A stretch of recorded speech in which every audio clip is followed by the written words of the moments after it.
Des plus réalistes aux plus irréalistes, nous avons entendu et lu des théories ici et là, dans les livres, sur les réseaux sociaux. Théorie du complot, apocalypse, accomplissement des prophéties bibliques. Mais il y en a aussi qui nous disent que le coronavirus n'a rien de tout ça. Le coronavirus est une maladie normale, naturelle. Et donc, rien à voir avec l'Apocalypse ou toutes les théories du complot. C'est en fait la question qui divise ici le docteur Renaud Boris Mbota, bonjour. Bonjour, monsieur le journaliste. Et le pasteur Baran Bekou, bonjour. Bonjour, monsieur le journaliste. Vous avez eu ici à passer dans l'une de nos rubriques, le temps du réveil, et nous avons suivi attentivement. Nous nous sommes dit que le docteur Baran et le pasteur Baran Bekou et le docteur Renaud Boris Mbota ne parlaient pas le même langage autour du coronavirus. Et aujourd'hui, on aimerait bien comprendre les propos. Ici, on va donner la parole au pasteur Baran Bekou. Le coronavirus, c'est bien l'accomplissement des Écritures bibliques. C'est cela, effectivement. On vous écoute. Parce que, selon la Bible, quand un malheur arrive, quand une maladie frappe, selon la Bible, il y a beaucoup d'origines, peut-être 4 ou 5. Il y a une origine qui est naturelle. L'apôtre Paul, dans le livre de 1 Timothée, chapitre 5, 1 Timothée, chapitre 5, verset 23, a dit à Timothée, Paul a dit à Timothée, ne prends pas seulement de l'eau à cause de tes fréquents malaises et ton mal d'estomac, prends un peu de vin. Donc l'estomac n'était pas un envoûtement, une menace de Dieu ou quoi. C'était une maladie naturelle. Naturellement, on peut avoir un problème de santé. Et une autre origine, c'est le péché. Dans le livre de Marc, chapitre 2, de 1 à 12, il y a un monsieur qui était paralytique, on l'a amené à Jésus, et Jésus a dit, mon fils, tes nombreux péchés te sont pardonnés, lève-toi. Et ce monsieur s'est levé, pourtant il a subi beaucoup de traitements. À cause du péché, on peut s'amener un malheur dans notre santé. Et une troisième origine, c'est Dieu lui-même. Dieu peut décider de faire quelque chose.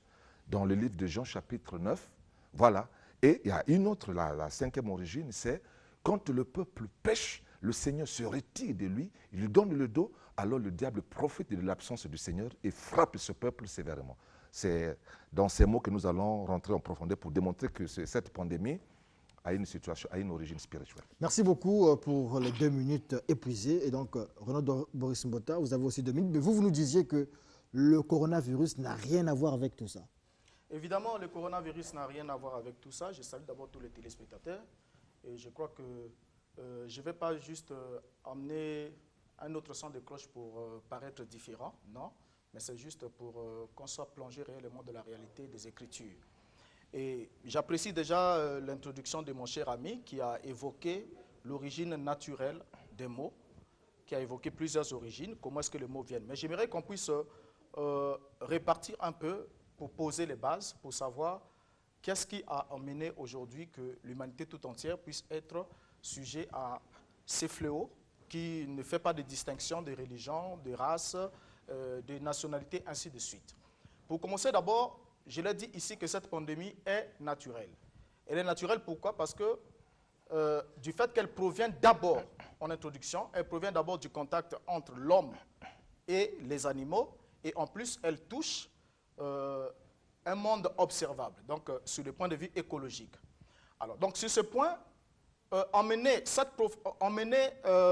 le coronavirus dans le cadre eschatologique, donc pour faire du coronavirus comme étant l'un des signes prophétiques du temps de la fin, comme certains sont en train de le chanter, ce serait mal connaître l'histoire de l'évolution comme le du pasteur monde. Baran Bekou. Bon, je ne sais pas si c'est son point de vue, ce serait mal connaître l'histoire de l'évolution du monde. Pourquoi? Parce que depuis que le Christ est parti, le monde a connu bien des épidémies et bien des situations pires que même le coronavirus, qui ont fait des millions de morts, mais le Christ n'est jamais venu, ça n'a jamais été le signe du temps de la fin. Et lorsque le Christ parle de signe du temps de la fin dans Matthieu 24, on lui pose la question, on dit quel est le signe de ton avènement et de la fin du monde? Le signe. On ne lui pose pas la question du signe au pluriel. Et quand le Christ répond dans Matthieu 24, le verset 30, il parle du signe, il répond au singulier. Il dit alors le signe du Fils de l'homme apparaîtra dans le ciel. Donc le signe du Fils de l'homme n'a rien à voir avec les épidémies, les guerres, ainsi de suite, comme les gens sont en train de le chanter. Non, bien au contraire. Ce que nous appelons coronavirus aujourd'hui est une maladie, on l'a dit, c'est une épidémie qui est devenue une pandémie, que nous allons comparer dans les Écritures à la peste. La peste est une maladie épidémique, contagieuse et mortelle, cruellement, qui part de la puce d'un rat. Donc ça part d'un animal et ça vient dans l'homme et ça devient une épidémie parce que ça va de continent en continent et ça tue. Dans les Écritures, quand on parle de signes eschatologiques, on parle même de l'évangile qui sera annoncé dans le monde entier. C'est un signe. L'évangile est annoncé dans le monde entier. L'épidémie du coronavirus, nous allons avec le temps descendre, nous la comparons à la peste. Et à quel moment la peste a visité l'humanité? À tout moment, selon les Écritures, nous allons y revenir, nous allons découvrir que le Seigneur, beaucoup de fois, quand l'homme lui a donné le dos, quand l'homme s'est affilé, quand l'homme a adoré la créature au lieu du Créateur, quand l'homme est devenu est descendu et s'est animalisé, est devenu une chose, l'homme va se marier avec un animal, deux hommes se marient, deux femmes se marient, ça c'est tourner le dos au Seigneur, ça c'est anarquer le Seigneur, et le Seigneur tourne le dos à ce peuple-là et les frappe et effectivement de la peste. Nous avons défini que la peste est une maladie épidémique, contagieuse et mortelle qui part de la puce d'un rat. Et le coronavirus, les techniciens nous disent ici que le coronavirus est parti du pangolin. Du pangolin. Donc ça part toujours d'un animal, parce que l'homme s'est animalisé, l'homme s'est chosifié, l'homme est devenu plus bas que jamais. Pour lui, Dieu n'existait pas. À ce moment-là, le Seigneur frappe l'homme de la peste. Et nous allons découvrir dans les Écritures, avec beaucoup plus de détails bibliques, qu'est-ce que c'est réellement. Peuple de Dieu, souvenez-nous et vous serez édifiés. Merci. D'accord, alors, question quand même, pasteur Baran Békou, est-ce que nous approchons là de l'heure en question? Est-ce que le Fils de l'homme revient déjà? Est-ce que c'est un des signes de la fin des temps? Déjà, le Nouveau Testament dit Jésus vient bientôt. Quand le Seigneur s'en va, il dit qu'il viendra comme un voleur. Mais quand déjà l'évangile est annoncé. Les signes annonceront tout ça, voilà. Oui. Est-ce que le coronavirus fait partie de ces signes-là? Quand il y a la peste, parce que les hommes se refusent. Les hommes se refusent. Ils ne sont plus des hommes. Ils couchent avec des bêtes, par exemple. Excusez-moi le terme. Ça, c'est l'homme se refuse. C'est quand, au temps de Noé, par exemple, quand Dieu avait décidé de détruire l'humanité par l'eau. La Bible dit que les hommes mangeaient, faisaient tout ça. Mais le péché était monté au plus haut niveau. C'est comme à Gomorrhe et Sodome, où un homme vient chercher à coucher avec un autre homme. Pas seulement un autre homme, il vient chercher à coucher avec l'ange de Dieu. Quand même l'autre leur dit, si vous avez besoin des femmes, moi j'ai des jeunes filles vierges, je vous les donne. Non, non, non, on n'a pas besoin de jeunes filles vierges, nous voulons seulement coucher avec les étrangers qui sont venus chez toi. Alors la colère du Seigneur est tombée dans ces villes-là. Merci beaucoup, Renaud Boris Mota. Ok, merci beaucoup. Donc, comme je l'ai dit en introduction, j'ai dit que le Covid-19 n'est pas la première fatalité épidémiologique que l'humanité a connue. Vous pouvez ouvrir le livre d'histoire et vous allez être renseigné. Depuis l'an 165 à l'an 166, il y a eu, par exemple, la peste d'Antonine qui a fait 10 millions de morts en Asie et en Europe plutôt. Et il y a eu aussi la peste justinienne qui débuta en Égypte en 541 et qui tua environ 100 millions et qui allait jusqu'à faire 10 millions ou encore 10 000 plutôt morts par jour. Or, nous n'en sommes pas encore arrivés là avec le coronavirus. Donc, il y a eu des fatalités épidémiologiques qui ont été plus fatales que le coronavirus, mais les gens aussi à cette époque-là avaient chanté que c'était le signe de l'avènement de Christ, mettant les gens dans un certain suspense et tout, mais ça n'a pas été le signe de l'avènement de Christ. Et lorsque le Christ aussi parle du signe, il dit il y aura des guerres, des bruits de guerre, les tremblements de terre en divers lieux, mais il souligne un peu plus bas, lorsque vous lisez votre Bible, il dit, toutes ces choses-là vont arriver, car ces choses arriveront, mais ce ne sera pas encore la fin. Lorsqu'il veut parler de la fin, il parle du signe du Fils de l'homme. Il dit le signe, parce que la question que les disciples lui ont posée, ils ont dit, quel est le signe de ton avènement et de la fin des temps? Donc, il n'est pas dit quels sont les signes. Donc, il faudra d'abord qu'on reste sur ce point, c'est très important. Lorsque la question est posée au singulier, la réponse est donnée au singulier, il n'est pas nécessaire qu'aujourd'hui nous puissions inventer tout ce qui peut arriver. Comme Radze, Maré, tout ça là. Tout à l'heure, on a eu le tsunami qui a fait près de 200 000 morts. En une seule journée, c'était un dimanche. Les gens étaient même à l'église, ainsi de suite, comme tel. Mais le monde a crié. Ils ont dit c'est la fin des temps, ainsi de suite. Mais le temps ne s'est jamais arrêté. Donc, j'aimerais qu'on reste sur les bases des Écritures. Maintenant, en restant sur les bases des Écritures, où est parti le vrai problème? Le vrai problème, c'est que lorsque Adonai a créé, lorsque le Créateur a créé l'homme de la poussière de la terre, il a créé l'homme, il l'a placé dans un environnement sain. Et l'homme devait vivre dans un environnement sain. Et je vais développer en reprenant la parole pour démontrer l'origine, qu'est-ce qui arrive, qu'est-ce qui fait que nous arrivons Temps de là où nous parole en sommes de Baron Békou. Ensuite, pas... Renaud Boris aura le mot de fin, le temps de faire venir ici Obamega Kosso. Et il ne faudrait pas confondre le temps de la fin avec le temps de la fin. C'est différent. Le temps de la fin ne veut pas dire l'enlèvement de l'Église, la fin du monde, tout ça. Le temps de la fin, Dieu peut mettre fin à un système. Dieu peut mettre fin à une incrédulité. Comme à l'époque de Noé. Comme à l'époque de Noé. Okay. On n'a pas détruit l'humanité tout entière pour dire qu'il y aura plus de gens. Non. Vous êtes orgueilleux, vous êtes gonflé à cause de votre position, à cause de votre argent, à cause de votre puissance. Dieu met fin à votre régime. Le temps de la fin, c'est aussi ça. Pour que l'homme se rappelle, que l'homme comprenne que c'est le Seigneur qui est Dieu. Tout le monde se mettra à genoux. Nous avons appris quelque part qu'il y a plus de 1000 morts en un seul jour. Oui, mais vous êtes les plus scientifiques, vous êtes les plus puissants du monde. Craignez Dieu. Vous craignez le coronavirus. Quand on parle des signes de temps de la fête, c'est parmi les signes quand le Seigneur frappe le peuple qui désobéit, parce que la mort rentre dans le monde par le péché. La peste rentre dans le monde par le péché. La première mort de l'homme est venue par le péché. Quand nous avons donné le dos au Seigneur, nous ne voulons plus comprendre que le Seigneur nous a dit et nous devons croire au Seigneur. Nous nous vantons de ce que nous avons, de ce que nous sommes. Le Seigneur nous surprend, il nous donne le dos et nous sommes frappés. Nous sommes frappés. Et la peste qui est là. L'Église n'est pas concernée. Hein. L'Église, au contraire, est dans le monde, mais elle n'est pas du monde. L'Église prie pour que le Seigneur retire sa colère, selon Ésaïe chapitre 26, versets 20 à 21, jusqu'à ce que la colère soit passée. Restez dans vos maisons. Merci beaucoup. Réaction Renaud Boris Mbota. Merci beaucoup. Donc je disais que tout est parti du fait que lorsque le Seigneur a dit, il a dit à l'homme, dans Genèse chapitre 2, le verset 17, que je vais lire dans la version de Jérusalem, il a dit, mais de l'arbre de la connaissance du bien et du mal tu n'en mangeras pas, car le jour où tu en mangeras, tu deviendras passible de mort. Donc à partir de ce moment-là, devenir passible de mort signifie, tu mériteras, tu vas encourir, tu vas risquer, tu vas t'exposer à la mort. Et l'homme alors, depuis sa chute, a commencé à détruire son environnement. Il n'est pas resté dans le cadre où le Créateur l'avait placé. Il a commencé à détruire l'environnement, il a commencé à le polluer avec tout ce qui s'est fait aujourd'hui. Et le développement même de l'humanité, qui va en l'encontre des lois même du Créateur, a emmené l'homme jusqu'à ce qu'il puisse polluer les océans, détruire les arbres, ainsi de suite, détruire même l'environnement dans lequel vivaient les animaux qui étaient des hôtes intermédiaires ou porteurs des virus. Parce que les virus ont toujours existé, tous les virus ne sont pas nocifs à l'homme.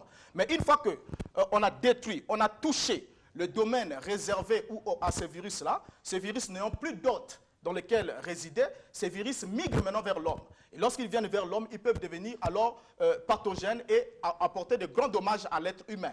Alors, tout cela arrive pourquoi? Parce que ça touche toutes les couches. Il faudra d'abord qu'on le dise. Parce que l'homme a d'abord tourné le dos envers le Créateur. L'homme n'a pas connu ses limites. L'homme a commencé à détruire ce qui devait protéger, c'est-à-dire l'écosystème et tout. Et aujourd'hui, il est comme celui qui a craché vers le ciel. Lorsque vous crachez vers le ciel, la salive vous retombe sur la tête. Donc, ce qui arrive aujourd'hui à l'homme et à l'humanité tout entière, vient juste interpeller l'homme pour qu'il prenne conscience qu'il y a un Créateur qui règne au-dessus de toutes les nations. Et il règne au-dessus de tout. Et c'est lui qui est le véritable protecteur, c'est lui qui est la véritable solution. Et la preuve en est, l'humanité tout entière aujourd'hui, les grandes puissances aujourd'hui, sont complètement mises à genoux. C'est une guerre, une véritable guerre, mais que l'arme atomique ne peut pas résoudre. Et aujourd'hui, nous ne sommes pas encore à la fin, tant que l'homme ne comprendra pas la leçon. Merci. Merci beaucoup. Et donc la main de Dieu est derrière ça. Alors, donc la main de Dieu est derrière ça. Nous allons écouter maintenant Obamega Kosso, le panafricaniste. Bonjour. Bonjour. Vous avez suivi, écouté les deux pasteurs. Comment vous réagissez? On va vous donner 3 minutes. Merci beaucoup. Salutations à toutes les téléspectatrices et à tous les téléspectateurs. Je regrette une seule chose, c'est que nous n'ayons pas été deux à avoir suivi le débat, parce que malheureusement, il y aura un problème d'équité. Je vais pencher plutôt vers mon côté gauche. Voilà. Pourquoi je le dis? Vous savez, l'homme est sur Terre depuis fort longtemps. Nous allons partir. Il y aura des centaines, des milliers, sauf si l'humanité est détruite. L'homme sera toujours sur Terre. Et au fur et à mesure que nous allons continuer à évoluer, on fera le bilan du bien comme du mal, comme un bon comptable qui doit équilibrer le passif et l'actif. Et comme l'a dit M. Mbota tout à l'heure, les calamités naturelles, ce n'est pas ce qui manque. Des épidémies, ce n'est pas ce qui manque. Le monde, on a toujours connu. Et je me désoriente un tout petit peu, je dirais même radicalement, des deux co-débatteurs sur la question divine. Parce que l'homme se détourne de celui que certains appellent Dieu, le Créateur ou pas, il y a des réalités dans la nature. M. Mbota l'a dit, lorsqu'on détruit son environnement, on finit par en payer le prix. C'est quelque chose de naturel. Lorsqu'il y a eu le tsunami en Asie, 200 000 morts, je ne crois pas que toutes les personnes qui étaient là étaient des pêcheurs, des pêcheresses, etc., etc. Il y a des réalités, les virus sont là, nous les manipulons et nous en tirons les conséquences. C'est ainsi que les choses sont faites. On peut fabriquer aujourd'hui un char, si on l'utilise bien, on défend son pays. Si on l'utilise mal, on peut détruire tout un village, ainsi de suite. Donc moi, je ne pense pas qu'il y ait de punition divine. Celui que les gens appellent Dieu n'a pas à punir les gens en ce sens. Nous avons tous des enfants. Lorsque nos enfants commettent des bêtises, la punition est proportionnelle à l'âge de l'enfant et à la bêtise qui est commise. Parce que si chacun de nous devait tuer son enfant, détruire son environnement, l'humanité aurait disparu il y a fort longtemps. Donc celui qu'on appelle Dieu, j'ai l'impression qu'on lui donne un peu trop de pouvoir. Si Adam et Ève ont réellement existé et que réellement ils avaient commis ce péché, ben, il y a longtemps, le fameux Dieu les aurait détruits et nous on ne serait peut-être pas là, selon la logique biblique. Donc moi je pense qu'il faut s'écarter de ce chemin et suivre plutôt le raisonnement de la science. La science nous apprend des choses, elle nous enseigne tous les jours et essayons de la respecter. Il faut comprendre que dans la vie, on ne peut pas faire n'importe quoi au prétexte que l'on croit en Dieu ou pas. Merci beaucoup. Voilà, j'en ai terminé. Obama Gakoso, réaction des deux hommes de Dieu, pour ne pas dire hommes d'église. D'abord, le pasteur Baron Békou, après avoir écouté... Nous sommes à l'heure de l'interpellation où le Seigneur, le Créateur du ciel et de la terre, est en train d'interpeller l'humanité. Les grands du monde sont à genoux. Les grandes puissances militaires, économiques et scientifiques sont à genoux. Il faudrait que l'homme se convertisse, que l'homme arrête. Le mal est tellement monté, comme au temps de Noé, comme au temps de Gomorrhe et Sodome. Repentons-nous, cherchons la face du Seigneur et ce mal, nous allons le bouter hors du Congo, hors de l'Afrique, hors du monde, comme c'est fait pour les autres fois passées. C'est pas ce qu'il a dit. Hein. Oui. Il ne croit pas que ce soit la main du Seigneur. Mais je dis au peuple de Dieu de ne pas se fier à ce genre de déclaration parce que ça, c'est le Seigneur qui est tenté de nous interpeller. Merci beaucoup. Renaud Boris, après avoir écouté Obama Gakoso. Bon, je l'ai écouté. Je crois que je partage le seul point de vue. C'est la réconciliation après votre... Bon, il a toujours été objectif, ok. Donc, je suis entièrement d'avis. Comme je l'ai dit ici, lorsqu'on détruit l'environnement, un certain environnement dans lequel vivaient des virus, vous avez détruit son environnement, il doit continuer à vivre, alors il migre vers vous. Et s'il trouve en vous les conditions favorables pour sa multiplication, alors il continue à faire son travail. Et aujourd'hui, c'est que l'homme est en train de subir, parce qu'aujourd'hui, là où je ne suis pas d'avis que c'est une punition divine, pourquoi? Parce que lorsque Dieu punit l'humanité, chaque fois que Dieu s'est intervenu pour punir l'humanité, il a d'abord mis à part un certain peuple. Il les a d'abord protégés et il a puni ceux qui ne s'étaient pas conformés à ses lois ou à ses voies. Mais lorsqu'il punit aussi, lorsque le châtiment vient de lui, ce châtiment est sans remède. L'homme ne peut pas apporter une solution scientifique à un problème qui dénote de la main divine. Parce que si c'est la main divine et que c'est Dieu qui châtie, alors Dieu ne devait pas arrêter son châtiment, il ne devait pas avoir de gens guéris avant que le monde ou l'humanité tombe à genoux et se répande. Mais pour cette affaire, c'est juste l'homme, comme on le dit, celui qui sème le vent récolte la tempête. L'homme a semé le vent, il est en train de récolter la tempête. Et la seule possibilité, la seule solution présentement qu'il faudra dire à l'humanité toute entière, c'est qu'il y a quelqu'un qui est dans la barque, le Christ, le Mashiach, qui peut arrêter la tempête. Donc c'est le seul. Si aussi longtemps que l'homme gardera son orgueil, il vous dira, bon, nous nous confions à la science vient de montrer ses limites. Les médecins sont en train de périr, ainsi de suite. Et jusqu'aujourd'hui, même les mesures barrières qu'on donne, tout ça là, bon, ce sont des mesures, mais jusqu'aujourd'hui, on ne sait pas exactement, précisément, comment se transmet ce virus. Donc c'est pour comprendre que, aussi longtemps que l'homme ne reviendra pas, parce que ça, il faut le noter aussi, un élément important. Lorsque l'homme contracte ce virus, c'est parce que l'homme s'approche d'abord premièrement des animaux qui ont été proscrits dans la loi divine. Contact avec les animaux proscrits dans la loi divine, Voilà. merci. Un autre son de cloche ici, celui de Maître Rama. Nous avons donc répondu là au souci de Obamenga Kosso pour jouer un peu à l'équilibre. On va voir ce que ça va donner. Maître Rama, vous avez écouté tout le monde, et Obamenga Kosso et les deux pasteurs. Bien, merci pour tous les intervenants. Mais nous devons élever le niveau du débat, le niveau spirituel du débat, parce que ça interpelle l'humanité tout entière. Vous savez, l'être suprême est le maître incontestable de la création et de la vie. L'être suprême est le maître incontestable de la création et de la vie. Minutes, ouais. Et donc, rien ne peut se passer sans l'assistance divine. Et donc, il faudrait que nous sachions qu'il y a en même temps des causes spirituelles et des causes scientifiques. Les deux vont de pair. On ne peut pas aujourd'hui nier les causes spirituelles. Les causes spirituelles, vous avez l'ignorance de l'être humain. Si aujourd'hui nous contractons, les gens contractent ces maladies, pourquoi il va y avoir des survivants? Mais parce que ces survivants-là sont des sachants. Et pour être sachant en des périodes pareilles, il faut être connecté avec la source divine. Et donc, on ne peut pas dissocier la science de la présence divine. Parce qu'il faut que Dieu nous assiste. Si nous dissocions ça pour être tous des scientifiques, en ce moment, on fait erreur.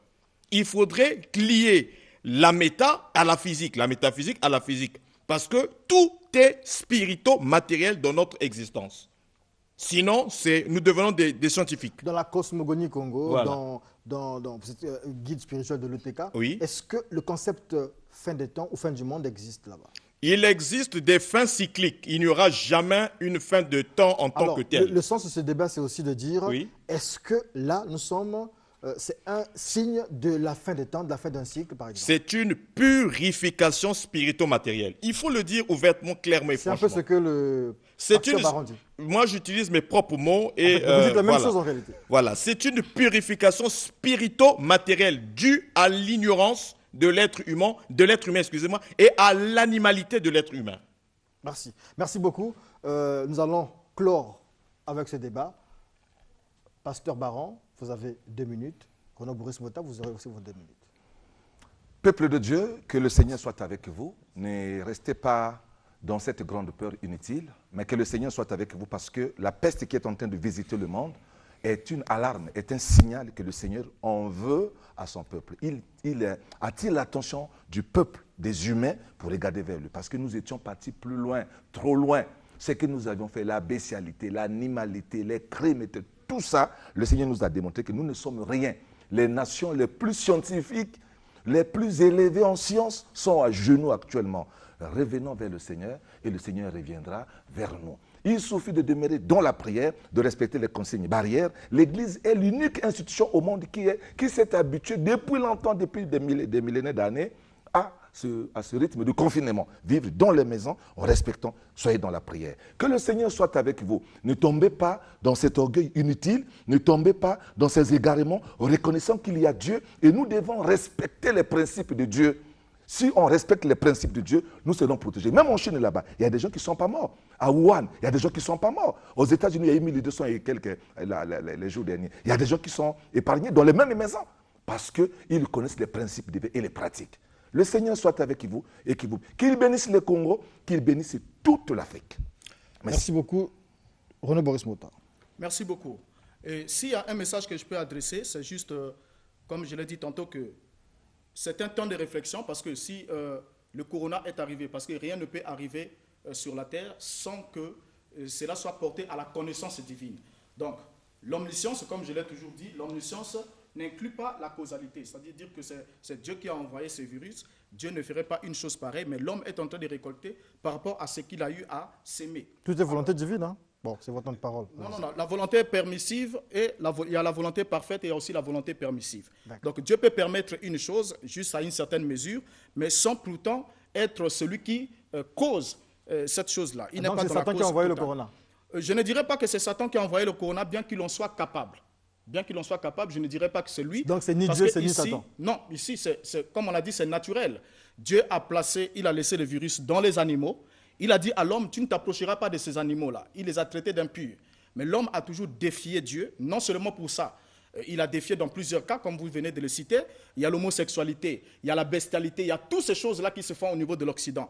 Et un exemple, juste un élément. Après que beaucoup de pays occidentaux ont eu à voter sur le mariage homosexuel, qui était même la raison, l'une des causes de la destruction de Sodome et Gomorrhe, il y a eu l'Afrique du Sud, qui était le premier pays en Afrique à avoir adopté cela. Merci Et beaucoup. La suite, on est c'est quoi? Quand le corona commence là-bas, le corona suit aussi. C'est la fin, se passe le Dr. péché, Bota. ainsi Vous de pouvez suite. venir vers nous. On se salue comme ça. Voilà. On se salue comme ça. Ah oui, voilà. On se salue comme ça. Voilà, on se salue comme ça. Ouais. Ça rentre, les deux débatteurs. C'est ça la fin des cycles. La fin d'un cycle. Voilà. Merci beaucoup. C'était le face-à-face du C210. Mais juste après le générique face-à-face, nous allons donner la parole ici au pasteur Léandre Miouna de Mège, Mission évangélique Jubilé, et ensuite au pasteur Gustave Ambenze de l'armée de Victoire. Et je pense aussi au pasteur Bill Branham. Et donc, nous allons commencer avec le pasteur Léandre Miouna, juste après le jingle face à face.